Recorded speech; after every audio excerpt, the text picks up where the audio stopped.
Mario Party Jamboree is finally here.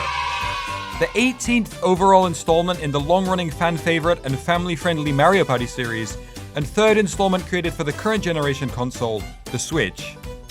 Jamboree brings the widest roster of characters yet, as well as introducing a large variety of new game modes and competitive skill rankings. There's an assortment of brand new boards and fully refurbished retro boards for players to get into, all presented with a cute and charming graphical style. And the game brings moments of hilarity, suspense, and of course, sheer unadulterated suffering, just as you would expect from Mario Party at this point. But what would Mario Party be without losing a few friends along the way? Whilst not everything is perfect about the game, already Jamboree is shaping up to be one of the strongest in the series, with high-quality game design and many game modes making the game fun to come back to over and over again, whether it's by yourself or with friends online or IRL. Mario Party, the main game mode of the titular series, is as strong as it's ever been over the course of its 26-year history. The game starts with 4 boards available for the player: Mega Wiggler's Tree Party, Roll'em Raceway, Goomba Lagoon, and Rainbow Galleria, with Mario Party 2's Western Land, Mario Party 3's Mario's Rainbow Castle, and the new King Bowser's Keep all being unlocked after the player completes a certain number of in-game achievements. The boards are all hugely fun, with them all containing their own unique quirks and challenges for the players to overcome. Boards are all given a difficulty rating, but honestly, any level of player would be able to jump into any board, even if the 5-star boards do have a bit more going on. The low-star boards feature simple events, such as the moving wiggler in the center of the board on Mega Wiggler's Tree Party, or the train that circles the board in Western Land. Whilst higher star boards feature slightly more complex ideas, such as the multi-level shopping arcade with flash sales in Rainbow Galleria, or Bowser's conveyor belt of punishment in King Bowser's Keep, alongside its winding paths, warp pipes, and many events. But really, despite some of the board's seemingly quite complex features, if you're short on time, all boards are easy enough for any player to understand, so be sure to pick the one that seems coolest to you. For me, that has to be Western Land. This Mario Party, however, introduces competitive. Yes, you can now play Mario Party online and gain and lose rankings, or just play competitive Mario Party at home with friends or CPUs. I'm not sure if some Nintendo dev has been playing like too much Valorant or something,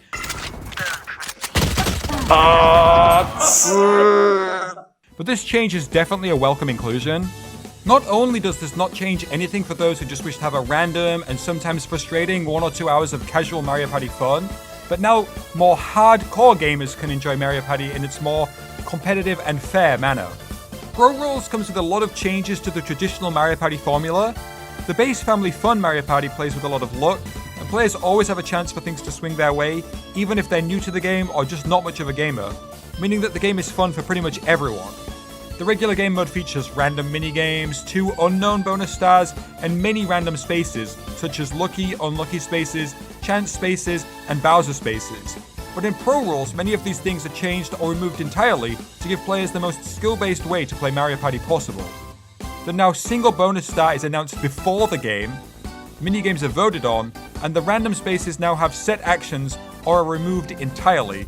For example, lucky spaces, the player chooses double dice or 10 coins, and Bowser spaces always take a star. And chance spaces aren't included at all. Overall, this game mode is incredibly fun. The addition is really refreshing and something that could have been added to Mario Party years ago to no detriment, so it's fun to finally see it included now. Jamboree also features the return of buddies, which were first introduced back in Super Mario Party. However, this time they're implemented in a lot more fair and fun manner. Occasionally, once or twice a game in standard length games, one of the unselected 10 characters who can be Jamboree buddies will turn up on the board in a random location and wait around for the player for 3 turns. If no one passes them, they fly off into the sky, never to be seen again. But if a player does pass one of the Jamboree buddies, they receive 5 coins and an advantage in the new minigame. Each character has their own unique minigame, so there's enough variation amongst the characters, but also players can know which game is coming when each buddy shows up. These games all last roughly 3 minutes, and some are incredibly fun, enough to even be their own game mode almost, whilst others are, well, not so much. Wario's Game Show and Luigi's Escape Room are fun and include a variety of interesting puzzles, which with a few additions really could become a full-fledged game mode. Whereas games like Waluigi Pinball and Donkey Kong's Rhythm Game are long and drawn out, and with the length of these minigames, really break the pacing of the game. Then once the winner has claimed their buddy, they'll stick around for 3 turns and double everything that player does, such as buying stars and shop items, or getting and losing coins. Buddies are not stuck to a player for the whole game though, and can be stolen by another player passing them, and will leave 3 turns after being assigned to the first player, making for a much more balanced and fair experience with buddies than in Super Mario Party. Overall, the addition of Jamboree Buddies is positive, with just the length or quality of content of some of the minigames needing refinement in future versions of the series. Additionally, adding the remaining 12 characters as having the potential to be Jamboree Buddies could be fun, as another player's favourite character may show up, encouraging them to go for the buddy more. Moreover, the introduction of other characters would provide more variety in game mechanics and minigames, leading to a more unique experience. Motion Island introduces 3 entirely new party games for players to mostly cooperate on to complete a variety of tasks. The first is Paratrooper Flight School, where players soar through the skies transporting passengers around the island in a manner not too dissimilar to the classic arcade game Crazy Taxi, or competing to collect points against one another. There's also a free mode where you can just soar around the sky. However, all of these game modes feel a little empty and forgotten. The cooperative mode, Koopa Paratrooper Taxi, sees 2 players flying together to transport passengers for 3 minutes with no points or time or anything added for a successful ferrying. Honestly, this game just feels like a basic flying version of Crazy Taxi and features less mechanics than a game 25 years its predecessor. The competition mode, called Sky Battle, sees 2 players soaring through the sky collecting little minions for 3 minutes, but with clunky controls and not many fun mechanics, even 3 minutes feels like a drag. Free mode as well feels kinda pointless, as players can simply fly around the sky above an empty island with no real goal or objective in mind.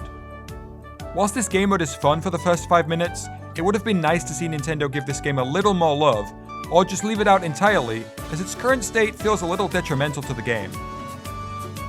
The second game mode is Toad's Item Factory, which is an entirely cooperative game mode in which the players have to guide a ball across various obstacles in order to help Toads produce items for the main Mario Party game. Though these don't actually unlock anything, and it's purely a cute way to connect this game mode with the main mode in Mario Party. The stages are initially very simple and slow, and honestly are very boring to play together with friends, but if you make it about halfway through, the stages actually require at least a few brain cells to complete, and can also be fun to troll friends on by resetting the ball or firing the ball off in the wrong direction. Then, the final game mode is by far the most fun and well developed, and probably the most intense too. Rhythm Kitchen features the players again completing numerous motion minigames together, but this time to the rhythm of music.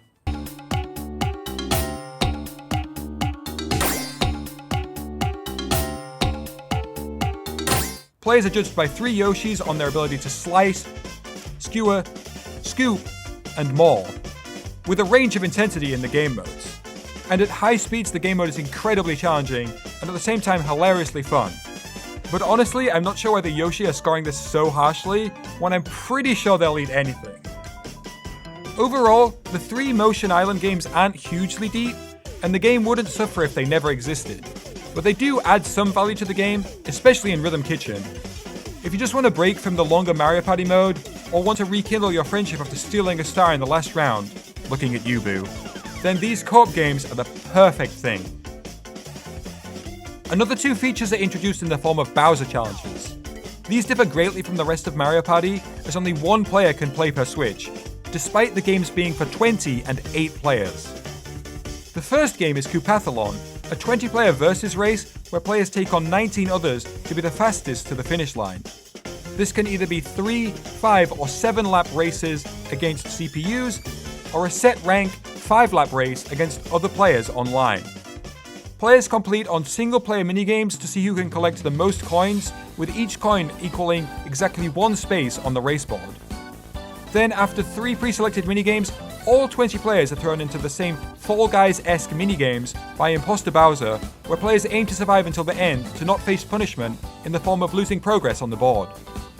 This game mode is ridiculously fun, with the variety of minigames involved being pretty exciting, such as the bread baking game and the low-budget Subway Surfers game too. Since this game mode is pretty short, it's fun to pick up and play a couple of games in your spare time, but honestly, since Mario Party already splits the screen amongst 4 players a lot, it's a shame this mode can't be played with 4 players online, let alone against CPUs.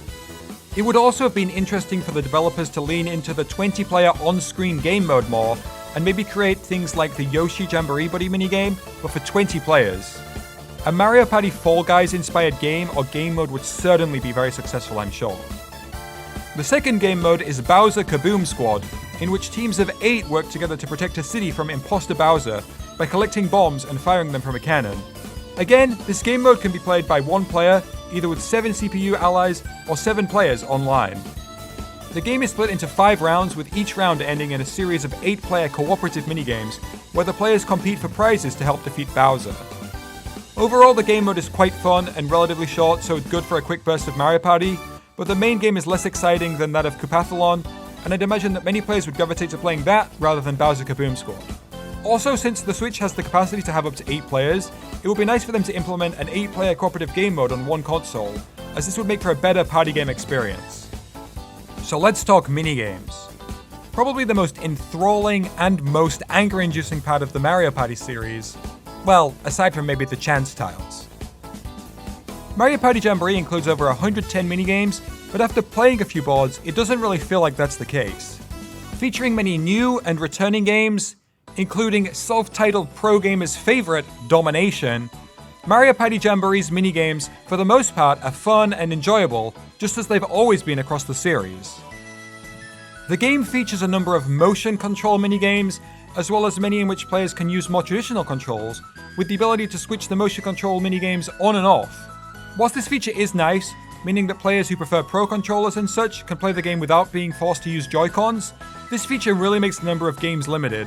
Over the course of my boards played so far, I've had the same few minigames turn up nearly every board as I've been playing with a GameCube controller, as the Joy-Cons feel uncomfortable and small for me.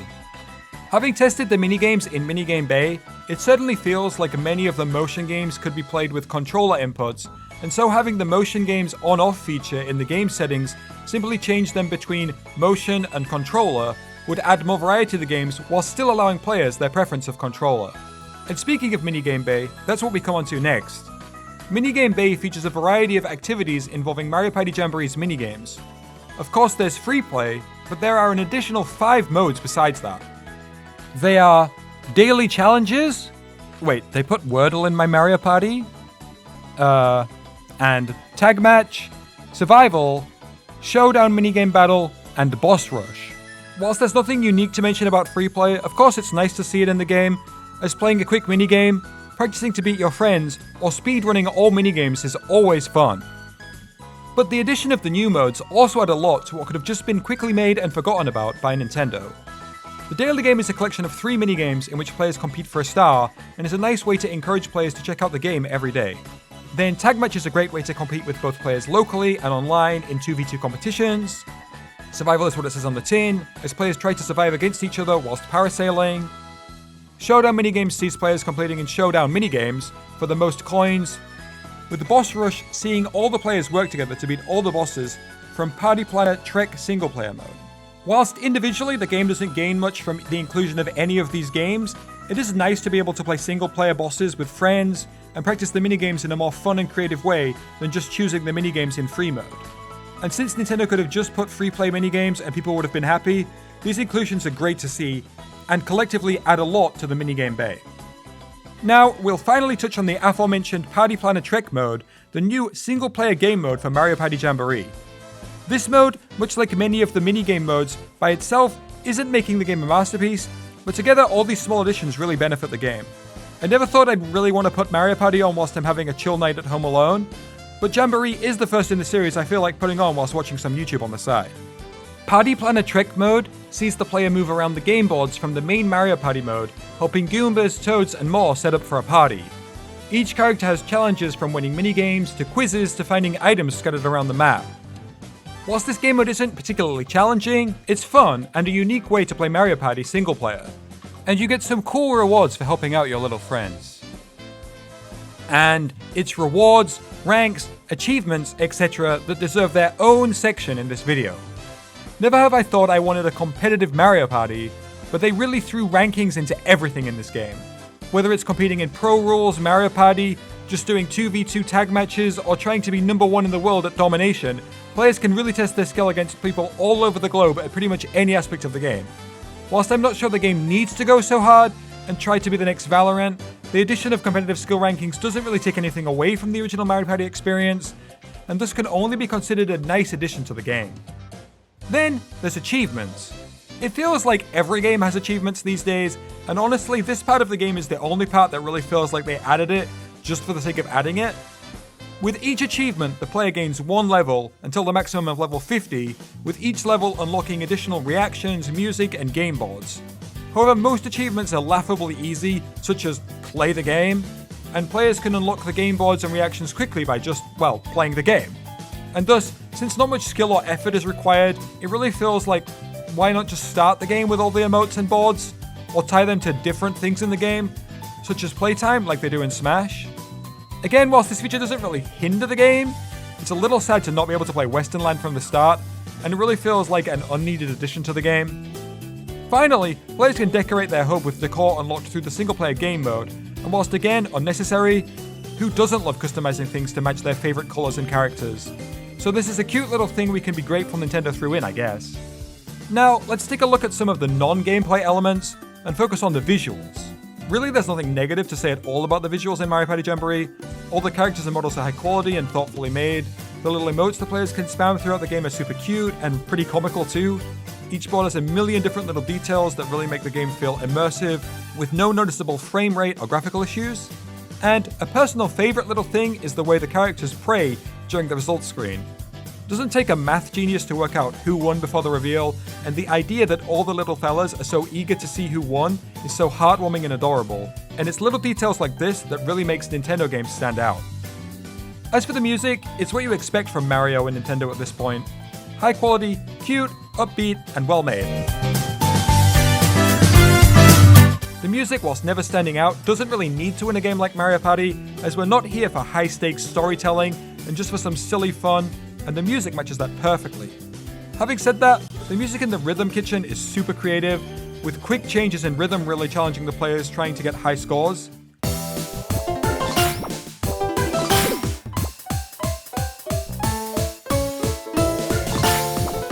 If only Donkey Kong's minigame had music even half as interesting as that, since his drum solo is a little lackluster at best. So here's the big question. Is this the best Mario Party? And honestly, this may feel like a cop-out, but the answer is, well, maybe? I'm sure if you asked someone with a Nintendo 64 growing up, or someone with a Wii growing up, what the best Mario Party game is, they'd answer with their childhood favorite. And there's a lot of power in nostalgia, but if we take a look at the game objectively, you'd be hard-pressed to find a better Mario Party game. In terms of extracurricular activity, Mario Party Jamboree stands head and shoulders above the other Mario Party games, with so much additional content, and with 90% of it being super fun and having high replay value. Whilst for the main Mario Party mode, the question is more debatable. With additions such as Pro Rules, the answer seems pretty clear-cut as to Jamboree being the best. But with certain players finding Jamboree's buddies overpowered, or preferring other map settings, it's always going to be possible to say objectively it's better to play Mario Party with buddies, for example. Nevertheless, you would be remiss to never pick up Mario Party, regardless if you're new to the series or not, old or young, pro gamer or noob, or even Nintendo hater. But then why are you watching this video? Overall, I'd give Mario Party Jamboree a score of 92 out of 100, with many areas of the game contributing to such a high score. If you were to take the base Mario Party game section alone, then maybe 80 or something like that. This Mario Party really adds so much content and fun modes that you can play for hours alone or with friends. The game only really needs a few things to be the perfect Mario Party game, or maybe to lean into the 20-player Fall Guys-esque game mode more. But what do you think? Do you agree with me? Is Jamboree this good? Or is an earlier installment better? Have you been playing, or are you skipping this one? Let us know in the comments. And for more gaming and media content, don't forget to subscribe and have a great rest of your day.